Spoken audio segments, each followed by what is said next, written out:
Hello and welcome to Chatty AF, the Anime Feminist podcast. I'm Dee, the managing editor at AniFem. I also run the blog The Josei Next Door, and you can find me on Twitter at Josei Next Door. And I'm joined today by Caitlin and Peter. Would you guys like to introduce yourselves? Hi, I'm Caitlin. I'm a writer and editor for an Anime Feminist, as well as writing for The Daily Dot and my own blog, I Have a Heroin Problem. And I'm Peter Fobian. I'm an Associates Features Editor at Crunchyroll and a contributor and editor at Anime Feminist. And today we are doing our mid-season review chat about the summer 2018 anime season. I've kind of somewhat lovingly been calling it the season of the problematic faves. I've been enjoying it, but I think that there will be a lot on here that we'll be, critiquing as well as praising, so it should be a fun time. We have a lot of shows to get through, so we'll just kind of jump right into it, especially since Peter is watching everything, as per usual. So we're actually starting at pretty much the bottom of our list, which is very unusual. How Not to Summon a Demon Lord. Peter, you are keeping up with this hot mess, aren't you? Oh yeah, super popular, by the way, just so you know. Yeah, I try not to think about that. Yeah. It's pretty bad. I mean, it kind of does the same thing. I feel like there's not much more to say about the problematic stuff in Demon Lord that wasn't covered when we were talking about Death March to a Parallel World Rhapsody.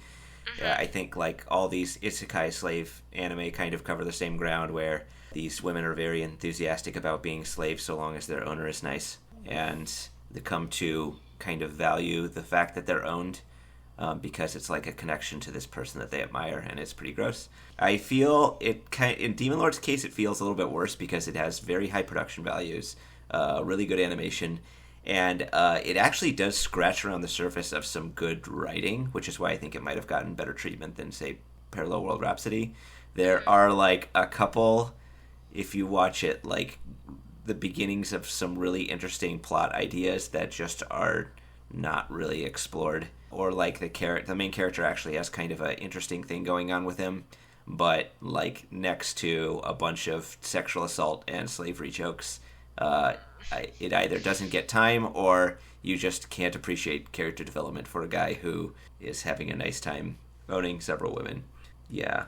I mean, it's slavery isekai is still bad, as it turns out. I hate that it's an entire genre. Like that, I think that's what killing me. You were like, these slavery isekais, and I'm like, God, that's a genre now. Yep. We have to engage with the fact that is a genre. I just want y'all to know, I've been reading a light novel that is by no means perfect, but the half of the main arc was the protagonists were taking down a slave trade ring. So, it's not all bad. Yeah, light novels are not all bad.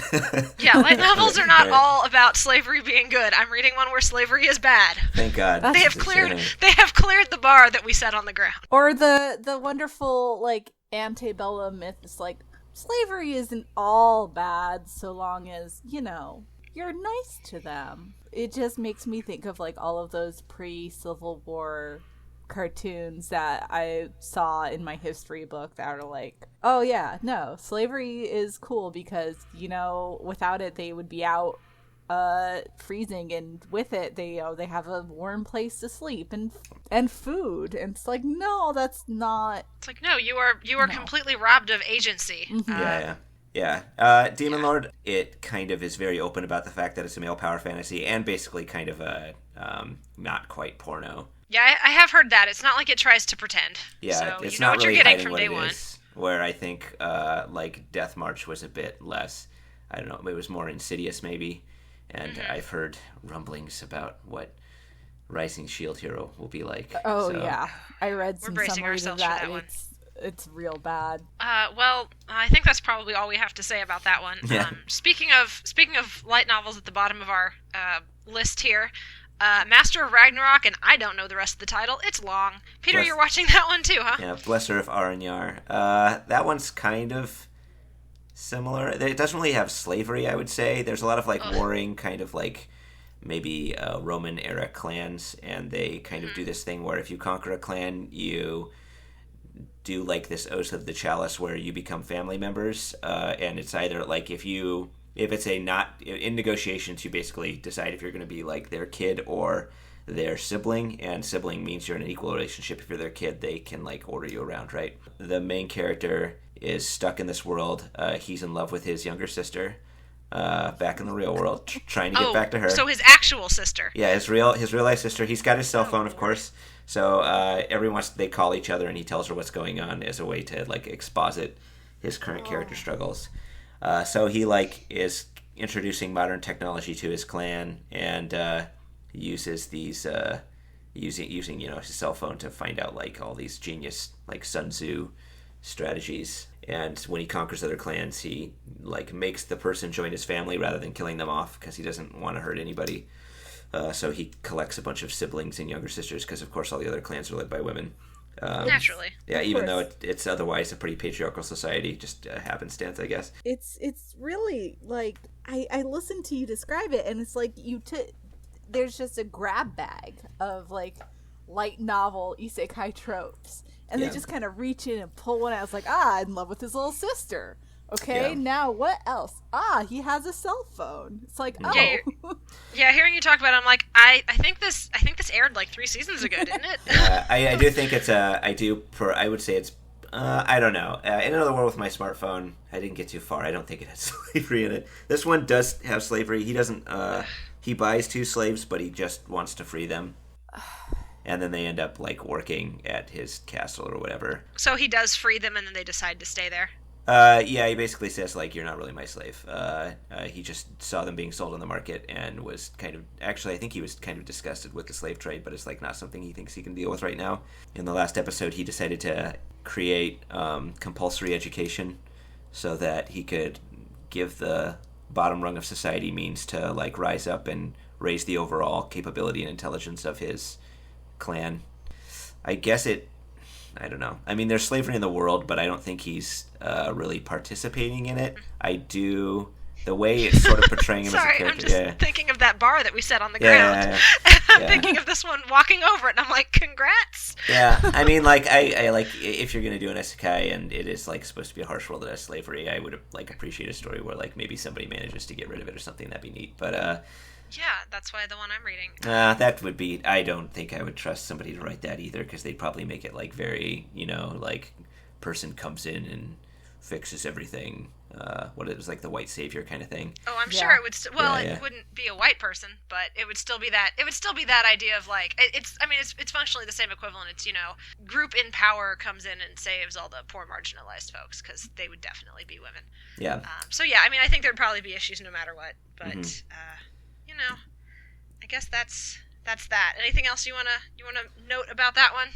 I guess the essence of the show is that they're not slaves, but it does seem like they are all subordinate to him, and the girls kind of course, all fall in love with him and get into edgy situations. So I wouldn't say it's too far off, but I will say that I guess the character does not personally own slaves. So if that's if that's the rung you fall off on, then it has been cleared, I guess. Well, okay then.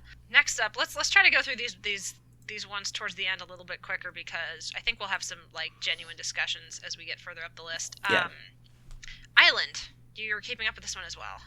I don't think... I know there were a lot of concerns going into it. I guess like he starts dating Rin. It's gotten really weird, actually. You know how there's 3 girls? It doesn't seem like Sarah and Karen are actually romantic interests in any way. They each have this own subplot, both regarding their mothers, that he kind of helps resolve. Mostly it's them taking action, and he's just sort of along for the ride. Like, Karen's mom left the island, and she always felt abandoned, and she kept reading this book by this male author that her mom read that had this line in it about, like, grabbing your destiny. So her whole subplot is her father's very domineering. They both escape the island together, go to Japan, to where she knows her mother is. They arrive, and it's a gravestone. But then they meet this person who worked with her mom. It turned out she was like a marine geologist, and she'd left the island because she wanted to continue her research. And the book she was always reading was one that she had written under a male name, because all of her books were published under a male name because women aren't respected in that field. Okay. And so she kind of learns that her mom was a very intelligent scientist that wanted to, like, continue doing her work rather than become a housewife. So it's a little bit surprising in that way. It's got into weird time travel stuff, and I guess the main character, I can't remember how old he is, but he is like dating Rin at this point. it's not as bad as we thought it was, and I don't think it's done like a lot of the sexual stuff, except for one joke in like the third episode. So it kind of front-loaded that stuff and then sort of backed off from it as it went. Yeah, there's really been no like sexual content between characters. Karen and Sarah aren't. They don't seem to be romantic interests, and it's just kind of about this guy and this weird like fated romance thing he has with Rin that involves time travel. It's still hard to say where it's going at this point, but I do think they kind of took the harem aspect out and actually injected some cool kind of like personal stories regarding the side girls with their mothers. Island, I think, is based on a visual novel. Yeah. So it kind of tracks that if the anime adaptation wanted to tell like one route, but also touch on the other two, that you'd get those personal arcs without the romantic element, which to me is, if you're gonna adapt a visual novel, that's probably the best way to do it. So. I do. Usually, though, it's pretty clear that all the characters do have a romantic interest in the character, even though it doesn't pursue that route. In this one, I don't think Sarah and Karen are interested, or at least, yeah, they don't care. In that way, I think it's better because it kind of makes one romance canon and just takes the other two out and just focuses on their own like plots, divorced of the romance, which I think is maybe a step up actually to most adaptations like that I've seen. Yeah, that doesn't sound too bad. Yep. Well, it's good to know it. The red flags we had on that one weren't quite as dire as we had worried they would be. Mm-hmm. You're also keeping up with Angels of Death, which I know Rye had attempted to keep up with and kind of dropped it per our 3-episode check-in. So how is it continuing? I actually really like it. It's really cool. Do you? Yeah, it's not... I thought it was going to be like a dark kind of psychological horror, and it definitely has that, but it's also kind of a buddy cop comedy thing, where it's like they're going through these floors, each of them controlled by basically a serial killer, and Rachel and Zach are working together, but they're both kind of idiots. So, but in different ways. So they keep, like, I don't know, arguing about weird stuff. Like, she really wants Zach to kill her, but Zach can't, like, get excited about killing somebody if they're just, like, she's, like, completely monotone and stuff. Like, they gotta be afraid or something. There's a lot of, like, innuendo regarding, like, kind of getting your rocks off. So she, like, tries to make facial expressions for him, and he's just like, I just can't get excited about that or something like that. And then there's a floor where this other guy was willing to kill Rachel, but Zach had promised to kill her. So she says, like, Zach's the only one for me. And Zach's like, I guess you got dumped, and then, like, kills the guy. I don't know. It's just really weird humor of these, like, this, like, really belligerent serial killer and this really, like, smart girl. It sounds kind of gleefully trashy. Yeah, it kind of reminds me of, like, Dorohedoro, or, what's the other series? Or Golden Kamuy, where it's like, everybody's serial killers, but they're so goofy, you don't really take the serial killer aspect seriously. And you're just kind of along for the ride as these two idiots are trying to solve all these like video game puzzles. And then there's a little bit of psychological horror in there, but it's mostly a comedy to me, actually. Mm-hmm. Yeah. Whether intentionally or not. Yeah, not too many. I don't think there's really many problematic aspects. I know I said there's kind of like innuendo about like sex and stuff, but I don't think they really lean into that. So it's not like it's all about sex or anything. So. It's remarkably clean for all that, too. They really didn't even have much death until later on. So, yeah. Funny series. Good comedy. The horror comedy. The slasher comedy, I guess. Well, Peter, you get to take a short break because the next show going up the list is We Rent Tsukumogami, which you and Caitlin are not keeping up with, and I am. Yeah. I don't have a lot more to add past what I said in the 3-episode check-in. I'm kind of enjoying it. It's kind of my isekai of the season. Every episode is basically somebody has a problem, or there's like a mystery they need to solve, and they use the Tsukumogami in their shop to, like, basically plant them in the location where they need to, like, hear and see what's going on, and then the Tsukumogami comes back and reports to their buddies, and throughout it you learn a little bit more about each of the different characters, and everything with the Tsukumogami is really cute and fun, and I like all of them a lot, and everything with the humans is kind of bland and boring. They keep trying to assure me that the main girl is, like, super interesting and has a great personality, but she doesn't really get to do anything. And then her adopted... This is the part that I kept kind of bringing up in comments. Her adopted brother has a giant crush on her. Oh. And here's the thing. In the context... Because the more I read up on this, the more I kind of see what's happening here. But, like, I totally understand why a modern-day audience would find this super creepy. Basically, they were adopted as, like, teenagers or young adults. had never like even met each other before then, and this was a fairly common practice in Edo, Japan, because in a lot of places family lines were through the boys. So if you didn't have any boys in your family, it was basically a loophole. Like, oh, well, we'll just adopt in like the second son from some other family whose prospects aren't great, and now they'll be the head of this family. And it wasn't terribly uncommon. Like, it wasn't super common, but it wasn't like also, it wasn't considered weird for the person you quote unquote adopted in was basically the fiance of your daughter. You just adopted them so they would be the head of the family, so you could continue your family line through them. Again, it was a weird loophole to deal with some patriarchal bullshit. Mm-hmm. And that's functionally what the series is playing with. But again, like, totally understand if a modern audience looks at that and goes, oh, gross, no, can't deal with that. But my bigger problem with it is he's very possessive without ever actually telling her how he feels about her. Oh, so he comes across as very obnoxious. Like, he's not like super aggressive. He's kind of just like passive aggressive to any guy who shows an interest in her. And it's implied that she has a crush on this other guy who has kind of vanished off the face of the earth, and they're trying to figure out where he is. But she spends most of the story just kind of sitting in the background, and he spends a lot of the story being very pagro about everything. And so the humans are not fun, and it kind of takes the enjoyment out of the show because, again, I really like the stuff with Tsukumogami. I think the little one-off stories and the different characters are really fun. So it's one of those where I'll probably finish it, but it's not one that I get like excited about every single week. I'm kind of just watching it for the little tidbits of Edo era history because I find that interesting. Okay. So that's Rent Tsukumogami. Yeah. Next on the list, I talked about Holmes of Kyoto. I got through 3 episodes. I never came back to it. So if anyone wants to read about that, it's in our 3-episode check-in. And now we're starting to get into the shows that more than one of us is watching. Next one up is Harukana Receive. Peter, You're watching this, and so am I. Yep. Yeah, get us started. I almost don't know what to say about it. It's kind of the very lighthearted mirror to Hanebado, I feel, of the two all-female net sport anime this season.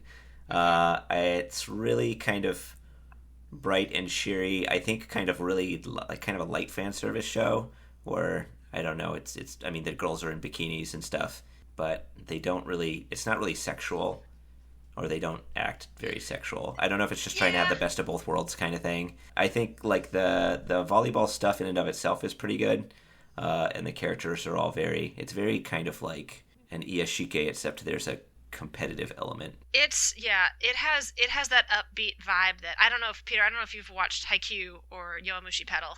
No. But to me it has that same kind of upbeat, optimistic, like teams coming together and partners forming bonds, and now we're gonna try our hardest and do our best, and it has that very much that kind of optimistic feel to it. Because I think sports series often tend to slot into either that category or like the Hanebado, which we'll talk about later. Mm-hmm. I'm a huge fan of this chipper sport genre. I adore Haikyuu, and I get similar vibes from Harukana Receive.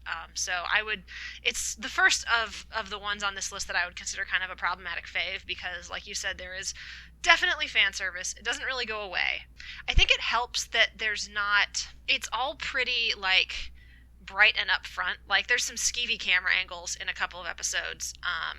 But otherwise, it's like a little boob bounce here. And sometimes it's honestly kind of funny. Like when they're looking for swimsuits and Haruka gets excited because hers has ruffles on it, and she's like, "Look, when I jump, the ruffles bounce," and it zooms in on her boobs bouncing, and I'm like, okay, that was kind of silly. Yeah. So it doesn't really bother me, and I think it helps that because like the most recent series that I can semi-compare it to would maybe be Keijo, which was obviously ridiculous, but was also in that vein of like a sports anime with fan service in it. But what ended up killing Keijo for me was the non-consensual, like, groping nonsense that started coming up with some of the girls. And this doesn't have any of that. Like, they're all very, like, the relationships between the girls are all very positive and nice and supportive. So the little bits of boob or butt shots I can kind of roll my eyes at and just move past. And obviously not everybody can do that, but I'm enjoying it a lot. I watched the latest episode this morning, and the ending made me have some feelings about some of the characters. So, it's definitely endeared me to its cast. I think it's really kind of lighthearted and goofy. There was I think the only part where I was just like, was when the girl like slapped her sister's butt after they scored. But I get what you're saying. Like, it's very kind of they kind of like are open with the fact that they're not wearing much clothes. Like, what was the comment Haruka said? She's like, I noticed the other girl's suit was pretty cheeky or something. Is that what she said? Yeah, I think that was the word. Yeah, so they sort of recognize it's like that, but I guess that's just sort of the truth of the situation too. I mean, I'm enjoying it. I think the characters are funny, and it's like when they get into sports, it's like really kind of about the sport at that point, and I think it does some cool stuff. It treats the matches seriously, and I appreciate that a lot. So yeah, I think if the fan service, like if you watch the first episode and the fan service isn't an automatic deal breaker for you, the rest of the show is pretty much that. So I think you could keep up with it and have a good time. Yeah. So next on our list of problematic faves, which all three of us are watching, Asobi Asobase. Caitlin, you haven't gotten a chance to talk yet. Why don't you kick us off here? Oh, right. Asobi Asobase is pretty much just a crass, rude, occasionally gross comedy featuring 3 really, really dumb teenage girls. It is a little bit like Always Sunny without them being as malicious. It's Always Sunny in Philadelphia, I mean. Like, I personally think it has some really inspired sketches. You know, all of the episodes are like made up of like 5-minute sketches. You know, it varies from like inspired to, oh no, don't do that. That's not funny. Don't try to figure out if this character is trans. No, stop. But yeah, it's just sort of been a lot of fun, sort of seeing these 3 complete idiots just goof around and be dumb. Yeah, I think there are some genuine moments of brilliance in Asobi Asobase. One of my favorites is the sketch they have about how does sex work. And and I mean, honestly, well, the general concept there is like everybody's either too embarrassed to talk about it, or their school system has completely failed them because they haven't discussed this at all in health class. So I thought that was one of the, first of all, it was just hilarious, and then also I thought it was one of the sketches that kind of flirted with like actual social commentary about you know what a joke the sex ed in schools is, and I've seen that come up in some of the like biographical manga that I've read, like My Lesbian Experience with Loneliness and The Bride Was a Boy, both kind of talk about that too, about how sex ed in school does not really prepare you for a lot of things. But then, and it sucks because I feel like the show is very, very close to me being like, yeah, it's crass, but it's always like laughing in the right direction. So it's very close to me being able to just like kind of wholeheartedly recommend it to people if they enjoy that style of humor. But then, like you said, the transphobic bit is really bad. And so, you know, it sucks that I have to highlight that moment anytime I talk about it and let people know, hey, this is the thing that happened, so just be aware going in, like, it's pretty rough, and I could see it being, like, legitimately triggering for some people. Right, it's like to continue the It's Always Sunny in Philadelphia comparison, it's like anything having to do with the character Carmen, who Can is... you go into that a little bit? So Carmen is a trans woman in It's Always Sunny, and her depiction is a little bit more complicated because she is genuinely a very cool, like, she seems like a very cool person, and everyone else in It's Always Sunny is a trash fire, but, you know, the Always Sunny characters are, like, you know, very transphobic towards her. It doesn't help that her character entered when they were a little bit more realistically terrible instead of like over the top terrible. And so, like, you know, I know trans people who, like, they are not upset by how she is on the show, but at the same time there are times when, you know, I know others who are really hurt by it, and the jokes are sometimes at her expense, but they're more at the expense of the main characters and their ignorance. So it's so it's a little bit more complicated. Yeah, the first bit in Asobi Asobase with that character, I was kind of on the fence where I was like, okay, there's definitely some bad stuff in here, but at the same time, you had, I'm just going to go ahead and use they, because it's not super clear if this character is supposed to be trans or not. They, like, you know, disclose to their boyfriend, and their boyfriend doesn't care, and I was like, oh, that's sweet. But then the rest of the episode is spent on the girls trying to figure out, you know, but does this girl have a penis? And it's like, it's none of your fucking business is the correct answer here. And they're shitty. Like, our main characters are supposed to be shitty. So at that point, I was like, well, okay, we're not really supposed to fall in line with them. But then the character came back, and, like, the entire quote-unquote joke around them is, like, this uncertainty about whether or not they have a penis. And I'm like, once again, not your fucking business. Mm-hmm.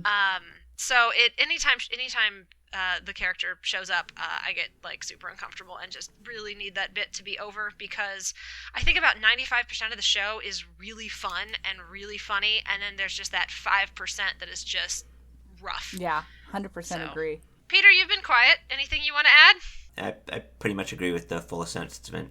That yeah, but I do want to say that Hinakino, the voice of is it Hanako? Right? Yeah. I don't know. I forgot her name. I think that's probably one of the most impressive, like, voice acting performances I've seen. In all of the the 3 main characters, voice actors are all relative newcomers, and they're all killing it. Yeah, they are. They are absolutely killing it. The animation is incredible. The delivery is, the timing. It's really fantastic. I'm blanking on the director's name. He's done a million things. It's Seiji Kishi, right? Yeah. Right. Who I normally don't really like, but I have to admit he is a pretty strong comedic director when he's not being homophobic or transphobic. Yeah, he did Humanity Has Declined, which is one of my favorite comedies, and I've ever since, like, that was when his name came on my radar, and since then I've had kind of a love-hate relationship with him. He did the Persona 4 anime. Yeah, he did Yuki Yuno, which I'm still kind of mad about, but we're not going to get into that on this podcast, because we just don't want to get into that on this podcast. But yeah, he's kind of up and down, but I do agree. I think comedic timing on this show is very excellent, and the voice acting has been tremendous. It's like the skit in the newest episode as of this recording, episode 7, where Hanako accidentally opens up Kasumi's fan fiction, and afterwards they're having this very, very awkward talk, and there's a beat, and then they just both scream and, like, bang their heads against the nearest surface. Yes. It's not something that I've done, but it's something I've felt. Yeah.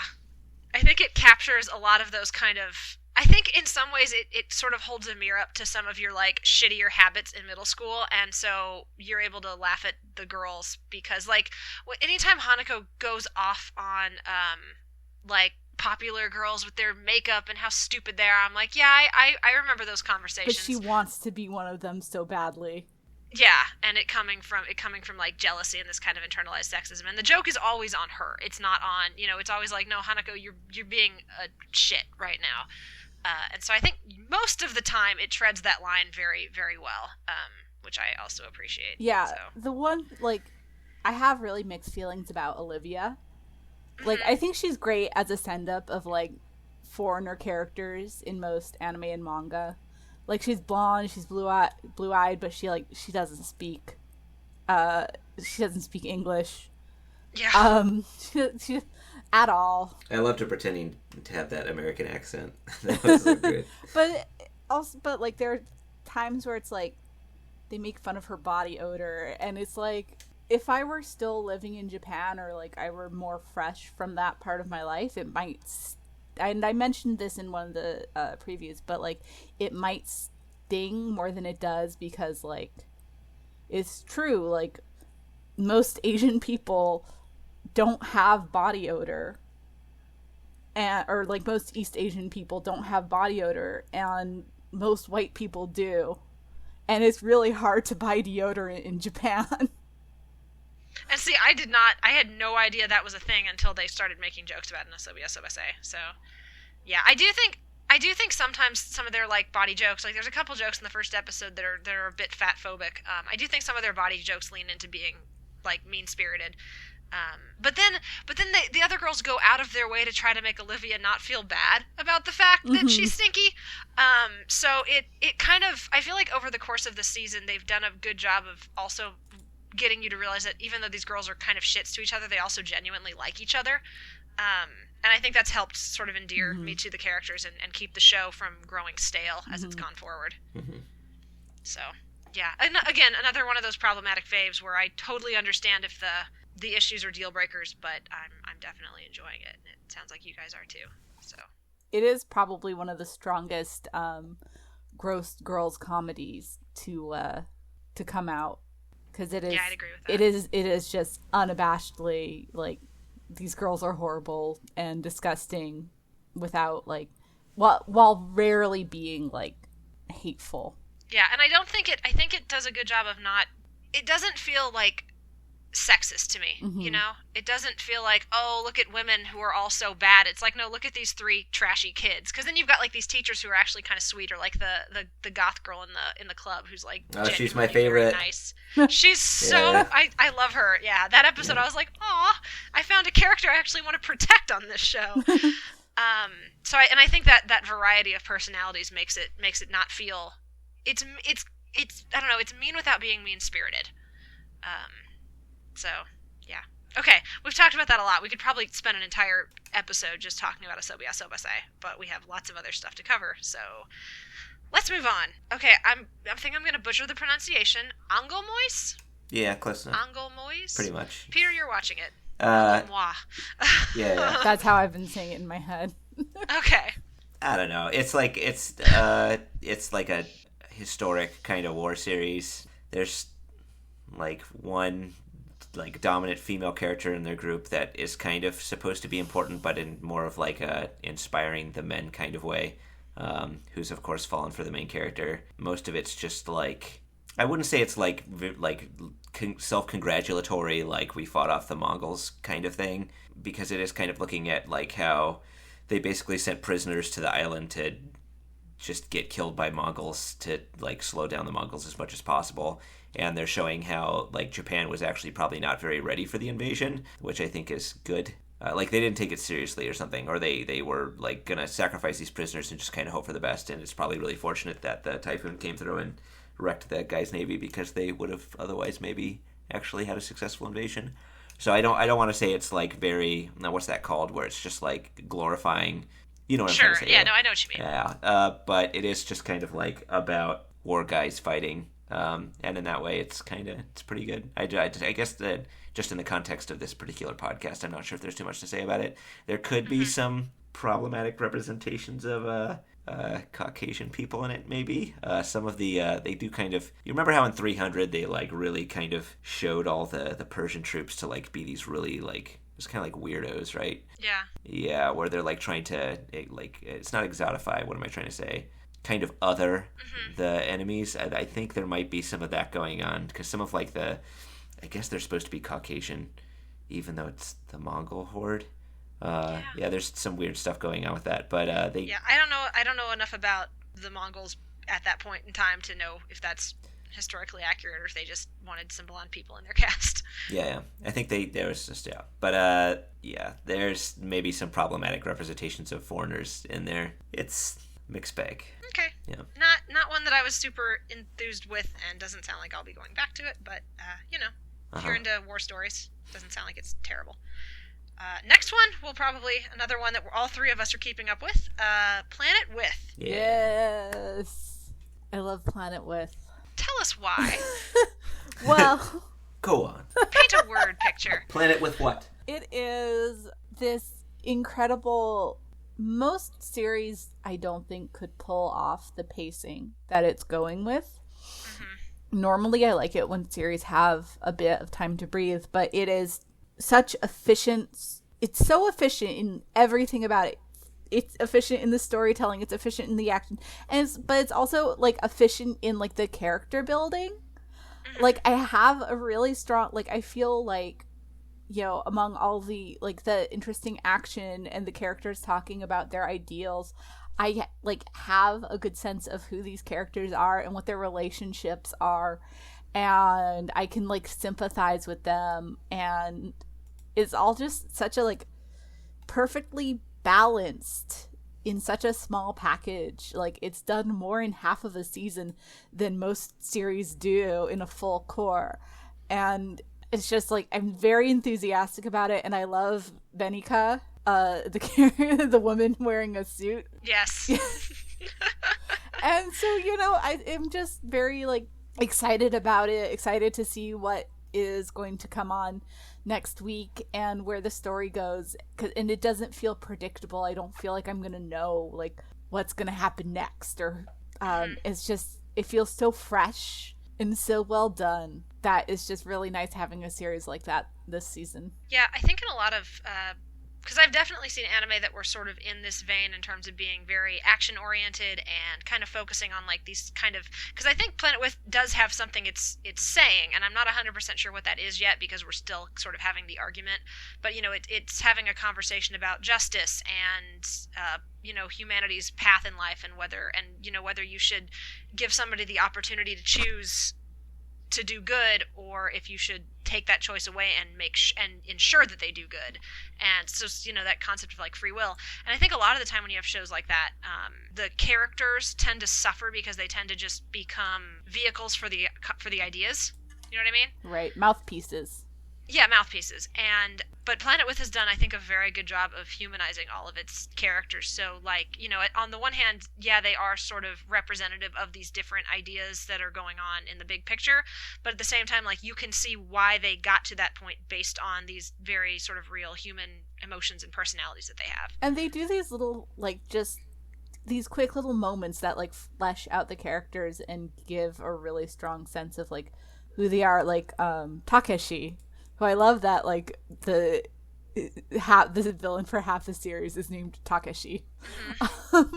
Like, it's such a generic name. But, like, he's, like, you know, one of those characters, like, with strong ideals. He's the leader of this group. And he could easily just be a mouthpiece. But then we see these moments of him, like, as a small child with his parents. And it's like, he was a baby once. And that does a lot towards making him come across more as a person. And they also kind of describe the origins of his like sort of tyrannical worldview, where ultimately they came from compassion, right?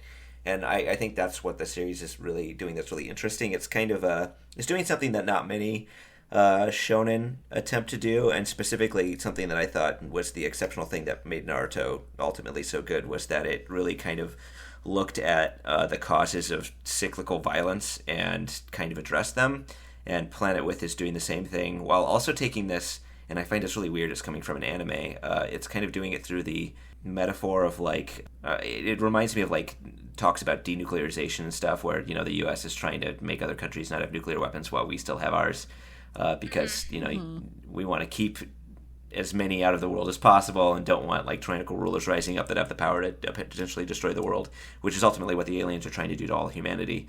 So I think it's a really interesting way to address that, especially with like these dueling philosophies of the two, I don't really want to call them villains. And you can kind of see how Takashi came to that conclusion by having to defend so many people growing up and like wanting to have this power so that he can stop like larger space bullies from coming in and doing the same thing that he was resolving small scale. And like at some point, even like this ultimately compassionate thing that he's attempting kind of gets twisted and could turn into something bad. I never really thought of the parallels to like nuclear disarmament in the US. That's a really interesting point. The way they do it is really insidious too. I love the aliens, how they kind of like try to remove the passion within you by filling all the holes in your heart. Like that was the moment where I knew the series was really good, when they first fought an alien and then it went through that really surreal thing with the fireman.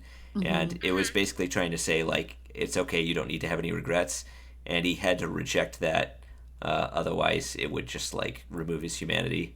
All those scenes are really amazing. It's so crazy that they can have a whole episode and fit that like surrealist dream sequence into so many of them, where those characters are like overcoming their personal struggles, and that's so cool because it shows you like how fucked up what the aliens are trying to do to like stop us from like extending our power into the stars, but also tells you so much about the individual characters as well. It's really genius. Right. Yeah, one thing that really got me is Takezo, the dad.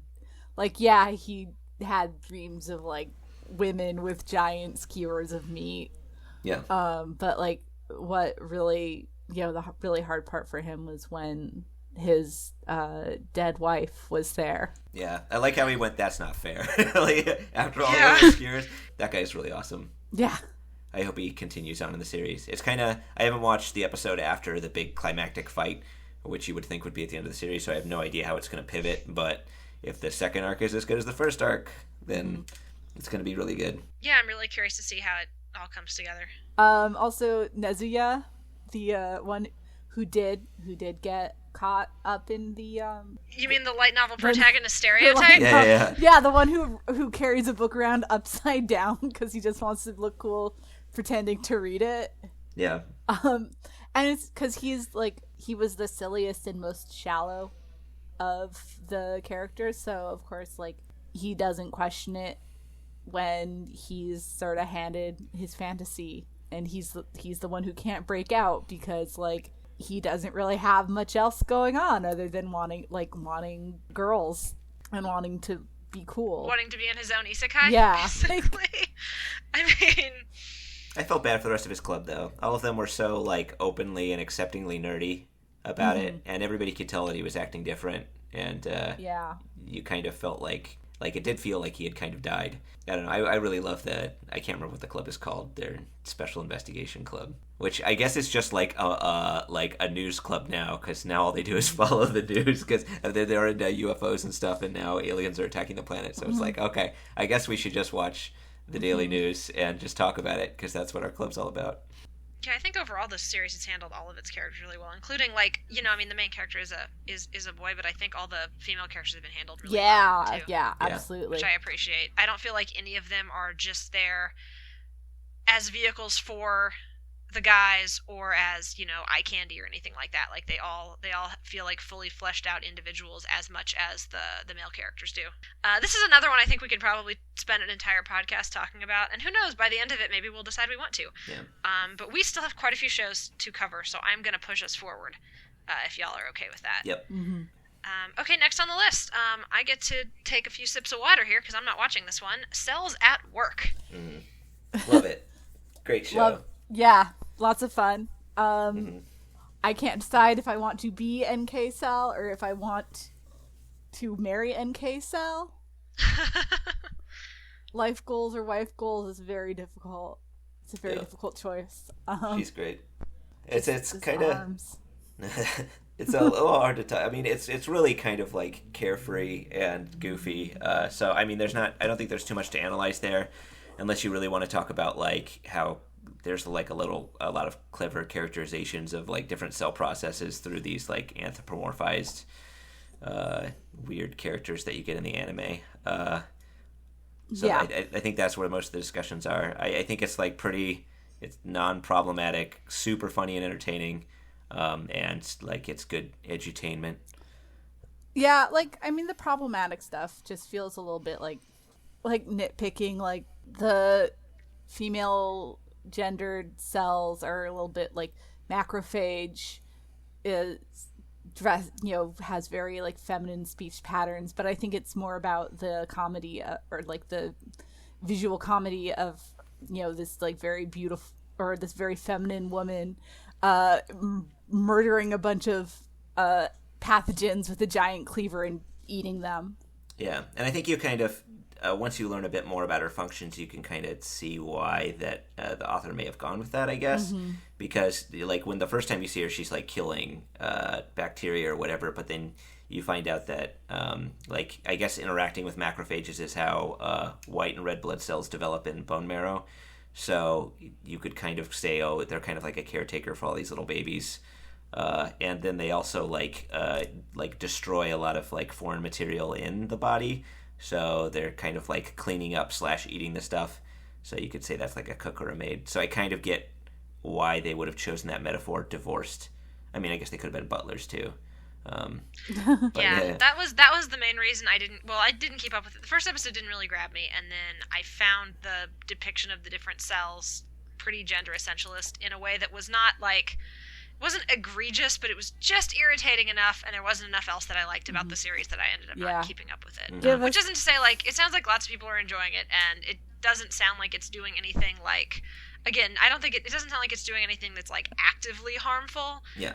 It's just sort of, it's not doing anything actively progressive either, I guess is how I would say it. Yeah. Right. Give us more female immune cells.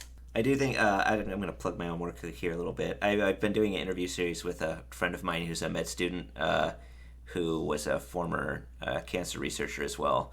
So every 3 episodes we do an interview and we talk about like the characterization and stuff, which has been pretty interesting. He says like it's really spot on and is like kind of following the course that you should learn about biology, where it's kind of like you learn about cell function, then it introduces interactions and pathologies. So he was able to predict the course of the series just kind of based on his own biology lessons. So I think it's got a lot of value in that way, and you learn about some really like crazy stuff. Like Caitlin, you remember the scene where the macrophage was popping the top off the kid's hat to graduate them so that they could leave the bone marrow? It turns out that's actually the cell's nucleus. Oops. And the macrophage eats it. So I was like, oh, that's like some nightmare-inducing shit once you anthropomorphize the characters. So actually, macrophage is lobotomizing the red blood cells and eating their brain matter. Yeah, that was actually his theory for why red blood cells are always getting lost, is because red blood cells don't have nuclei, which is the brain of the cell. So, although there's that sickle cell theory going around too. Mm-hmm. That's an interesting theory. Yeah. But yeah, just a lot of neat biology stuff. Yeah, it sounds fun. Yeah. I can see why, I can understand why it's popular. And I'm glad people are learning cool stuff via the animes. Yeah. That's always neat too. Okay, next on the list, just real quick, I did get about 4 episodes into 100 Sleeping Princes. It was pretty bland. It was trying its best with what it had, I think. But I couldn't keep up with it, so I went ahead and dropped that one. Next up is HANEBADO, which both Caitlin and I gave our best shots to and ended up dropping it, I think, 3 episodes in for both of us, more or less.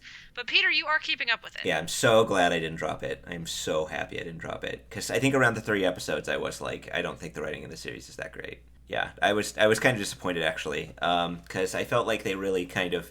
Oh, first of all, it had the bad coach trope that's like in every female sports anime. And then it had the... it felt like Nagisa and Hanasaki's like character drama, which I thought was each were interesting on their own, just kind of got swept under the rug. Like Nagisa got fixed after a single game where the guy's like, "Oh yeah, it's like really hard being tall, isn't it?" or something like that. Yeah, I felt like the narrative was like they introduced a bunch of drama at the beginning to hook the audience, and then went, well, we don't actually want to talk about that. Yeah, so they just like very quickly resolved the issues in a way that it was like they were trying to hit the big like mid-season emotional beats in the first 2 episodes, and I really struggled to care. It's the opposite of Planet With. Yeah. Well, it turns out, nope. Because, you know, they're like, oh, see, Hanasaki, badminton can be fun. You got your team. It's going to be fine. Nope. It's not fine. No, her issues were not magically resolved via 1 episode. Neither were Nagisa's, actually. Nagisa, like, kind of got some confidence in her shot back, but after, you know how she, in the beginning match, she kind of gave up on that last shot because she knew she wasn't going to win? Now she's super afraid of letting anything pass because she's afraid she'll be giving up on it, I guess. So she chases literally every single shot, even if it's going to be out, and has started knocking some, like, out shots back in, and somebody uses that against her. So she's, like, paranoid of ever becoming so disheartened that she gives up on a shot again, which is, so she was kind of like a double-layered complex that she got from being so thoroughly destroyed by Hanasaki. And Hanasaki herself, since she's gotten back, has kind of, it's, like, basically you can definitely see why she left, in addition to the whole drama with her mom, because, what's her name? Saragaya, the pink-haired girl. Ugh, yeah, I did not like her. Yeah, she kind of makes it her personal mission to continue making Hanasaki suffer, to, like, psychologically, like, ruin her game before, because she wants to beat her, right? And then also Connie shows up and talks shit to her, too. And Hanasaki, right now, is sort of, like, is basically going, my best friend and my team are forcing me to play. I can't quit this game. Everybody hates me because I'm good. When I got into this game, I just wanted to make friends and have fun. So fuck this. I'm just going to make everybody else suffer too, because I'm so miserable. Yeah, so now she just played Serigaya and completely destroyed her, and then rubbed it in her face. Serigaya tried to throw off her game by giving her a handkerchief at the beginning so she could wipe the snot off her face when she won, or something like that. So halfway through the match, Hanasaki ties it in her hair like her mom does. And then when she wins, she kneels down next to Serigaya and, like, offers her the handkerchief back. It's really good. She's just turned into, like, this, like, really petty, mean person, and you can tell she's not really getting anything out of it. She's just miserable. But she's just sort of been forced into the situation where, like, it's just, badminton's not fun. So it's a show about how competition destroys people, or unhealthy competition destroys people, as opposed to Harukana Receive, which is about how healthy competition brings people together. Yeah, that's why I said it's like it's the light mirror of HANEBADO. Yeah, I can see that now. I'll be honest, that sounds interesting. It does not sound like something I would have fun watching. Yeah, so I think same. I'm probably not going to go back to it. Yeah. But it definitely sounds like it is doing more than it looked like it was going to be doing in those first couple episodes. So Yeah. I am curious to see how the story progresses. I'm not going to watch it, Peter. I'm just going to let you tell me how things And turn occasionally out. look at screenshots people post of their muscles. Of Nagisa Like, flexing. yeah. Yeah. like the, Yeah, her most recent match, she was being like knocked around either side of the ring. Basically, her opponent's coach, his plan was to make Nagisa blow out her knee by running back and forth over and over again, because she's heavy and she puts more strain on her knees. So Nagisa counters this just by hitting the shuttlecock so hard that the person can't even aim their shots when they return it. So it's just her, like, you see the muscles in her arm explode, and then she like shoots the shuttlecock at the other girl and almost knocks her over. It's really good. Yeah, I've seen those gifs. It's intense. yeah, and I agree with Dee. Like, it sounds like it does go into better territory than it looked like it was for a while, but just it doesn't sound like something I would enjoy watching. Like, I like sports anime that are, they can have drama, they can sort of look at, the negative aspects of having really intense team sports, and I like that it is an actual, like, drama about girls, because there's not, like, the drum I've been beating for however long. Like, there's not a lot of sports anime that take girls seriously.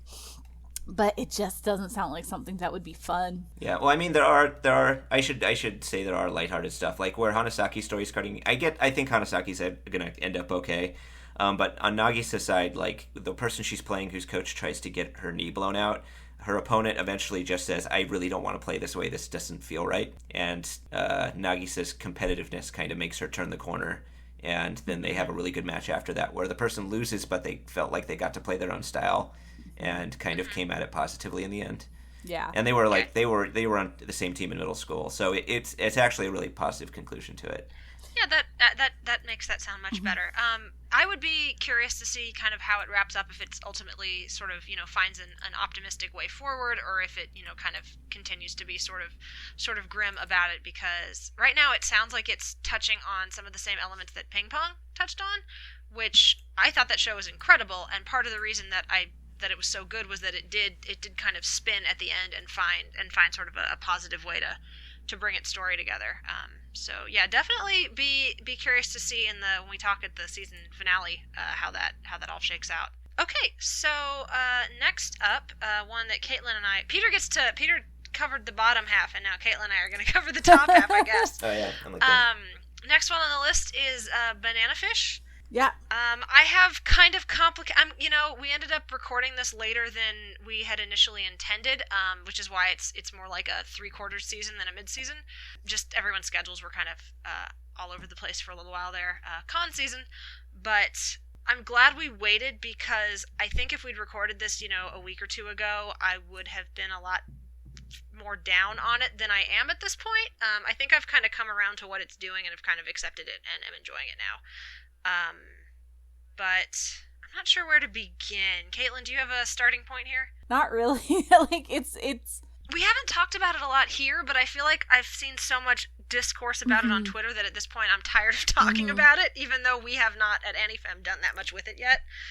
Yeah, I feel like part of it is that, and I was very, like, excited and on board for Utsumi's direction at the beginning, but I feel like she's kind of floundering a little bit more with the more serious material. Yeah, I think the like kind of one-on-one scenes with the boys, and I'm including Ash, AG, and also my favorite good boy Shorter in that statement. I think the sort of one-on-one character scenes with them have been very good, and apparently the adaptation has really made Shorter like a distinct character who people can kind of get behind, whereas in the manga he was more just kind of there.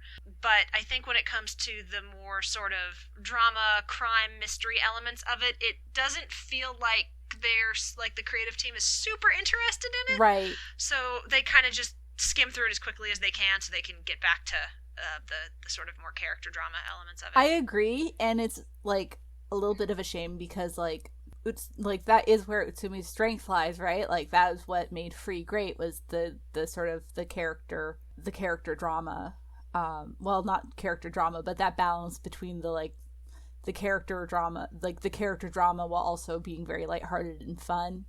But like I honestly like I feel a little bit lost when it comes to the gang stuff and the serious, like this more serious plot. Like it's like, oh, they're going to this place, and there's gangsters there, and now they're going to this place, and gangsters. Like it feels a little bit disinterested in it, so like it's just sort of like you said, like the moments of between the characters, and then gangsters. Gangsters. Oops, all gangsters. What a good tagline. Yes. No, I kind of know what you mean. I've sort of, and I think one thing we discussed this in the 3-episode, or write-up too, is not only the kind of disinterest, I think, from the creative team in those elements, and kind of, to be fair, they're trying to get through 18 volumes of manga in 2 core or something like that, so I know they're cramming a lot in early on, and the past couple episodes have felt like they're allowing the story to breathe a little bit more, so maybe going forward, they'll spend more time, sort of teasing out the more serious kind of plot, criminal elements to it as well.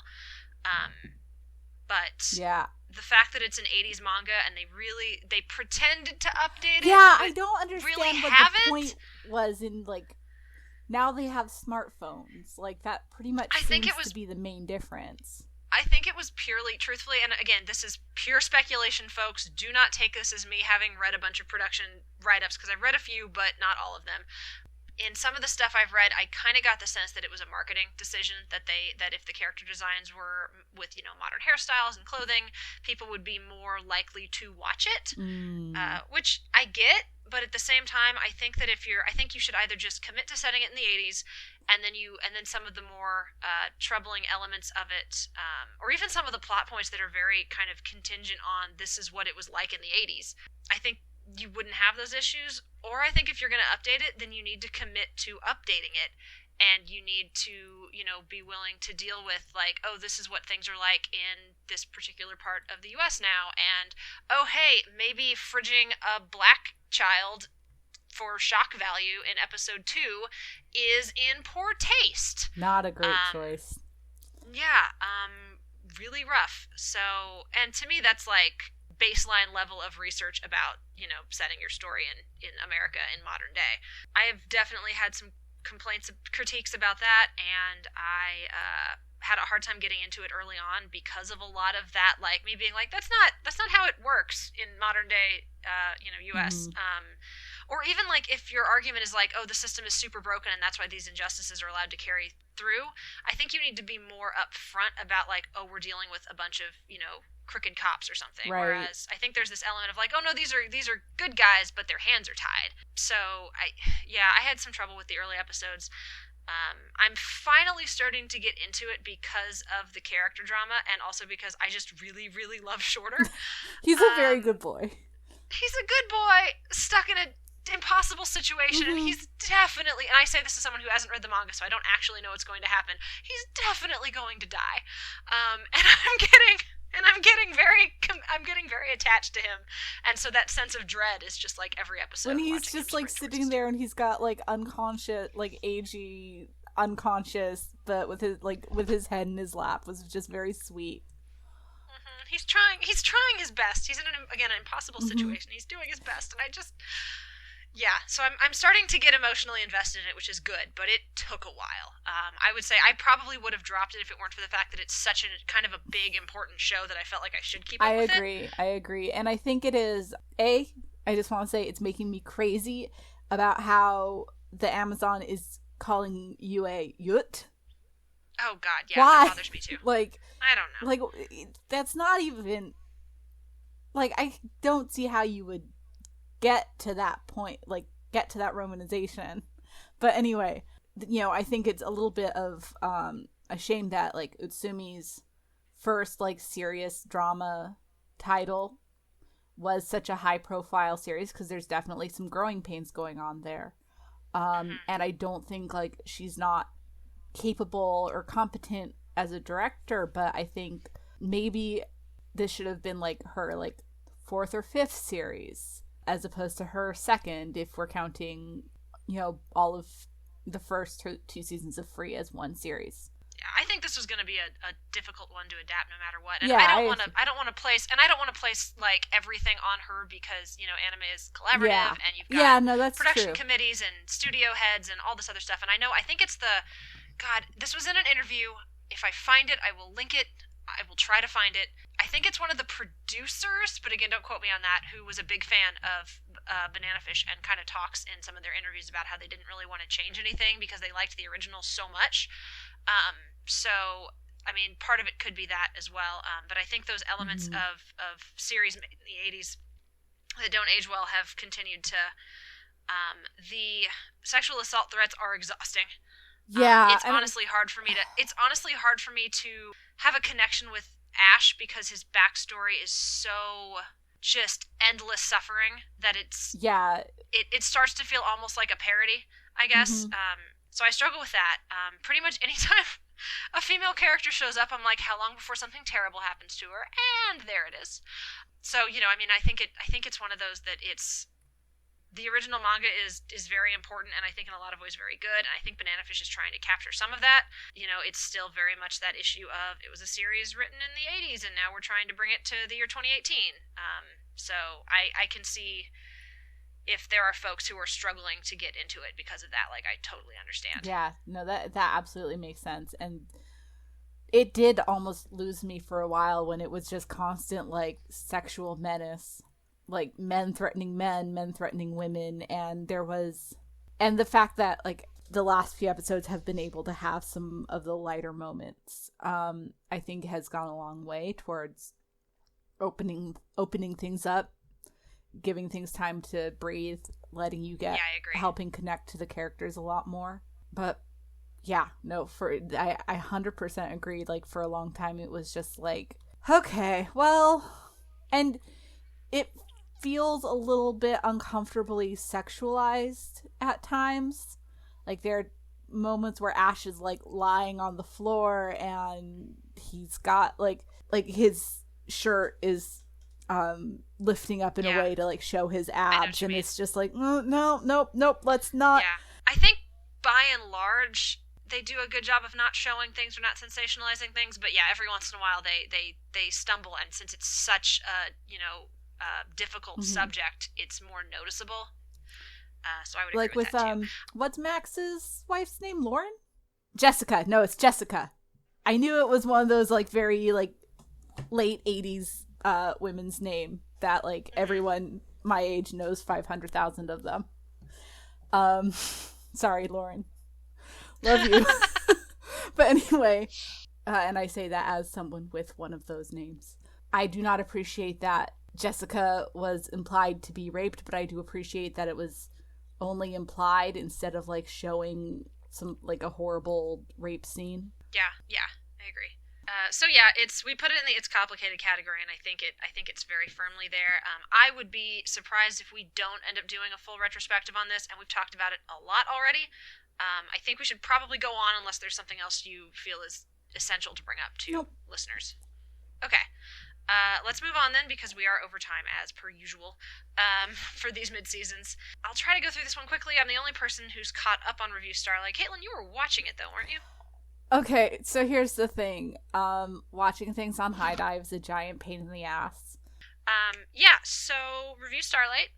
I know Vry is also keeping up with this, so I'm not the only person on staff who's watching it. I like it a lot. I like it more every single week. I think it continues to build on itself very well. I struggled a little bit in the early going because the characters in the first couple episodes felt very kind of archetypal, cute idol girl, in the sense that there just didn't feel like there was quite enough meat on them, so I was having a hard time like really latching onto their characters and feeling a resonance with that. And that's, again, not to knock the genre as a whole, just me personally, I've always kind of struggled with that genre. But as the series has gone on, I think it's done a really good job of exploring the different characters and their drives and motivations, their goals. The episode that aired today, so I don't want to talk about it too much because this podcast is going up the day after we record this, was excellent, and they're kind of starting to tap into anxieties about growing up and relationships with other people changing, and one of the girls has kind of an unrequited crush on one of the other girls, and it was a really good episode, and I did not expect her character to be somebody I could really feel for in the early going, and now she's like my favorite character in the cast. So it melds the sort of fantastical elements with the kind of school day, again, sort of that idol show vibe, very well. The direction is stellar. All of the scenes that take place on the stage are incredibly well done. Does it still have the giraffe? It still has a giraffe working behind the scenes, and I'm very, very interested in where it's going and how it's going to bring all these different threads together. It's great. It's fascinating, and yeah, as of right now, it's one of those where I think its conclusion will determine, even more so than most series, I think like where it takes its story will determine whether or not everything before it was worth it, if that makes sense. Even though I'm enjoying it week to week, I do think that its final arguments will have a big bearing on whether or not I recommend it to people. But as of right now, like, yeah, check out Revue Starlight. It's really something special, I think. I'm hopeful, anyway. So, yeah, that's Revue Starlight. And then we can talk about the top show on our list. Both it and Revue Starlight were in our sort of feminist potential category, where we felt like there were themes under the surface. This one has been very fun for me. Phantom in the Twilight. Caitlin, how have you been feeling about this one? I agree, it's a lot of fun. I love how, I'm gonna need help with the names because I don't have an ear for Chinese names the same way I do with Japanese names. I love how Tone is not your standard damsel, like, otome heroine. Like, she comes in and she fucking kicks ass. Yeah, no, I really enjoy her character. I enjoy her relationships with the boys. I don't enjoy, God, now this is the one where I have trouble with the name, the Chinese hopping vampire. Oh, Toryu? Toryu, thank you. He's kind of a butt. He's very unhappy that Rijian? Yeah, Rian. Rijan. No, you were right. Yeah, we're totally butchering their names, I'm sure. Like, we're pronouncing them the way we're using the, how do I word it? There is the Japanese pronunciation of the Chinese characters. So I'm sure it's not Rijan in the Chinese transcript, right, but that is how the characters are saying it. Right. So but yeah, those are the pronunciations we're gonna go with. Is not ladylike like her great grandmother, because it's sort of like, oh, women can kick ass as long as they're still sufficiently feminine. But he's also the only one who has an issue with it. Luke, the werewolf, is a very good boy. I always end up liking werewolf characters. Almost universally. Even in, like, crappy, like, vampire series, there's always the one werewolf character, and I always like the one werewolf character, even if I hate everything else about the series. So yeah, it's a fun show. I really appreciate how much of a focus there's been on, Tone's decisions and what she wants to do, and she'll get some pushback from the guys, and in ways that I think are understandable because she is new to this world, where they're like, well, no, we want to make sure you're safe, and she's like, okay, but you don't have to, but I want you to be honest with me and include me in these things, like, I can handle it, and then they respect that, like, after they have that conversation. So I like that the series, really pushes for her agency and kind of, control of the situation. I get what you're saying about Toryu, but the thing I kind of enjoyed about his episode was that it sort of comes about that you find out that the only reason Rijan seemed so put together was because she had this butler who was kind of like helping her maintain that image. So for me, he just comes across as like just this really kind of uptight, fastidious, like butler type character. So I find him kind of amusing in that sense. Also, anytime he pulls out his giant gun and crack up. just the way, like you were saying, Luke is wonderful. Like, they have that entire episode where Tone kind of teases him, like, "Oh, are you flirting with me?" And he's like, "No, you're upset. I'm not gonna flirt with you unless you're like happy and in a place where you want to flirt back." And I'm like, "Aw." And then they have a couple little moments together. So yeah, he's a good boy. He's a sweet boy, even though the vampire is going to be the canon love interest, because vampires are always the canon love interest. I'm kind of hoping this series feels like a big setup, or like kind of like a giant advertisement for an eventual Otome game, especially since it's produced by a video game company. Yeah. My hope is that the arc they have chosen for the anime will lean more towards just kind of a friendship, sort of keep it all vague. Because at this point, Tone's not really interested in any of them. She's much more interested in saving her best friend, Shinyao, to the point where, like, I feel like it's very easy to ship the two of them together. Shinyao is a little bit, I don't want to call her a pain point, because I actually like her. I like that she's kind of a more traditionally feminine character, but she gets kidnapped a lot, but she doesn't come across as like a constant damsel. Like, she looks for opportunities to escape, and she's kind of like choosing to stay with Chris because it seems like the safest option. But I am kind of curious to see like where her story ends up, because I don't love it right now. Yeah. But again, it's counterbalanced by, Talon just being a awesome badass, that it doesn't really bother me. Yeah, so. I super thought that she was gonna like bite it in the last episode, when it turned out that her Umbra best friend Pyro Jack, your friend and mine Pyro Jack, sacrificed itself for her. Yeah, that was sweet and sad. Yeah, it was Spoilers, sweet and sad. Folks. But yeah, I think that's kind of, I feel like that covers it. Like, it's not, we have it in the feminist themes category, and I think that's probably still fair because of the way it does sort of have that otome genre format, but with so much more of an active, take charge protagonist, and like, showing her being heroic. But it's not, I wouldn't say it's a particularly deep story. I think it's a very fun supernatural action series that you can kind of just sit back and enjoy, and I am very much. Yeah, so and it's how I feel about that. I don't declare things feminist very readily, and I wouldn't put this one on that list. But it's still fun, and it's definitely like, it's really great to see a girl kicking ass. So yeah, no, it's a good show. I'm happy it's around this season. Me too. I hope they bring it home and the ending is nice and it all works out for the kids, for these good kids. Okay, I think we're good. That was the end of our list, and we're not going to cover sequels in the mid-season. We'll do that for our extremely supersized end of season at this point. There's a lot to talk about, turns out. So, any final thoughts, folks? Or should I go ahead and wrap us up? Anime, still good. Mostly. Yeah, no, it's a lot of people are saying it's a weak season, but I have more shows that I'm keeping up with than usual for me, and I've managed to keep up with them. I haven't like fallen off of them midway through or anything like I end up doing a lot of the time. So I think saying mid-season at this point is kind of like a meme almost. I mean, like, people are intentionally memeing, but it seems like every season I hear that it's a weak season, and then halfway through the season everybody's watching a bunch of stuff that they got pleasant surprises from. So that's all a lie. Anime's good. Every season is a good season. Yeah, I've been pleasantly surprised by some of the stuff too, like things like Revue Starlight and Phantom of the Twilight, which were not even on my radar at all, have proven to be, really enjoyable. So I've been happy so far, and here's hoping that we'll be back in a few weeks and we'll be able to say that they ended well and recommend stuff to folks. So, okay, I guess we'll go ahead and wrap up on that note then. play us out, D. We hope you've enjoyed this episode of Chatty AF. If you like what you heard, tell your friends. And if you really like what you heard, we'd love it if you'd head over to www.patreon.com/animefeminist and become a Patreon for as little as $1 a month.